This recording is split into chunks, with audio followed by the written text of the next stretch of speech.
நண்பர்களே, அனைவருக்கும் வணக்கம். இது ஒரு நிமிட செய்தி. ஒரு மழையும் புயலும் சேர்ந்த இரவு. ஒரு வயதான தம்பதியர் தங்களுடைய வாழ்விடத்தை விட்டுவிட்டு அடைக்கலம் தேடி ஒரு விடுதியை நாடுகின்றார்கள். அந்த விடுதியின் கண்காணிப்பாளர் அந்த தம்பதிக்கு அறை ஒன்றும் இல்லை என்று பதில் சொல்கின்றார். அவரது மனம் வலித்தது. இந்த முதிர்ந்த தம்பதியர் இந்த இரவு பொழுதில் என்ன செய்வார்கள்? இங்கு அறைகள் இல்லை, ஆனால் இந்த இரவு பொழுதை என்னுடைய அறையில் நீங்கள் செலவழிக்கலாம். எனது அறை ஒரு சிறிய அறைதான் என்று அவர் சொன்னார். அந்த தம்பதியினருக்கும் வேறு வழியில்லை. அம்மனிதரின் அறையிலே அந்த இரவு பொழுது உறங்கி ஓய்வெடுத்தார்கள். காலை பொழுதிலே அந்த தம்பதியினர் அந்த விடுதி காப்பாளரிடமிருந்து விடைபெற்று கொண்டார்கள்.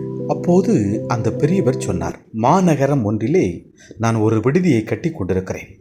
கண்டிப்பாக அதன் கண்காணிப்பாளராக நீங்கள் வர வேண்டும் என்றார். அவர் சொன்ன சில மாதங்களிலே ஒரு அழைப்பு வந்தது. நீங்கள் தான் இந்த மாநகரத்தில் உள்ள விடுதியின் கண்காணிப்பாளர் என்று. அந்த கண்காணிப்பாளரும் வியப்படைந்தார். ஆம் நண்பர்களே, நாம் செய்கின்ற சிறிய உதவிகள் பெரிய பலனை நமக்கு தரும். குறிப்பறிந்து உதவி செய்கின்றவர்களாக நாமும் செயல்படுவோமா?